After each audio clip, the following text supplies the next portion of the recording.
bata ng Sisig sa mundo. Salamat sa Walking Free Philippines Program sa pagbukas ng mga basuong ng mga higayon sa kabuhi ka natong bata. Nagpasalamat din ako sa nabagal din ang nabuhi na sa daw-daw na pag-eskwela ka na atong bata.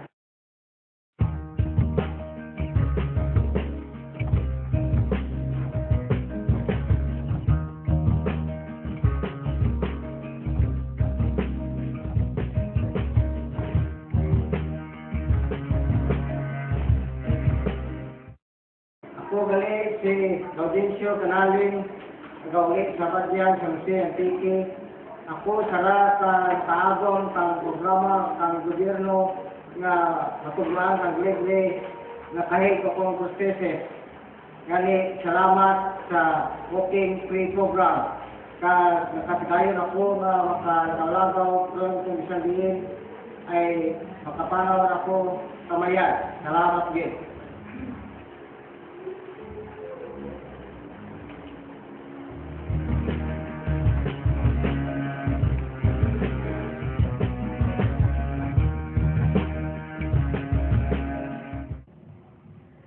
This program started with the Handicap International implementation of HILY project with ADP Antique Incorporated.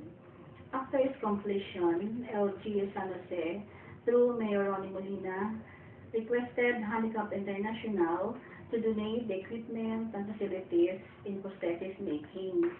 Just in time, UPPGH and Physicians for Peace came to Antique through Dr. Bundok, Dr.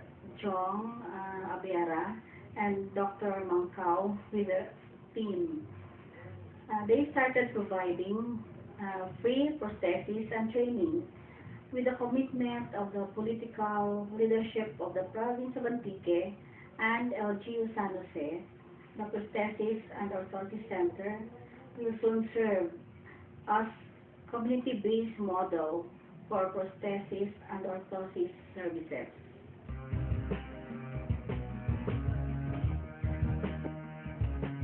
The Walking Free Philippines program, prosthesis and orthosis training and service assistance to the province of Antique, envisions functionality and reintegration of persons with disabilities in the community.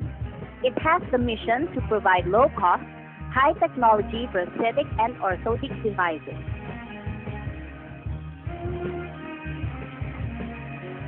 The center, established in San Jose de Buenavista, is an innovative model of community-based prosthesis services as it is participated by various local partners with the Association of Disabled Persons Antique Incorporated at the helm. Good day, everyone. I'm Dr. Liza Olar Galilea, on behalf of the Antique Medical Society, the Philippine Federation of Private Medical Practitioners, Antique Chapter, and the PSC Antique Chapter. Nagpapasalamat din kami sa taga-Philippine Walking Free Philippines Program as a partner in opening up more opportunities to our PWDs in Antique. Daya din nga adlaw kanasa nga tanan. Ako uli si Nancy Harris, President ng Association of Disabled Persons. Nagsaraman nga naging partner sa Walking Free Decision for Peace. Kada pagi sa kadya nga mga programa naging tugro para sa mga persons with disability sa probinsya ng Antique. Nagpapasalamat din ako sa mga tao na nagbulig na dyan, plus kay Dr.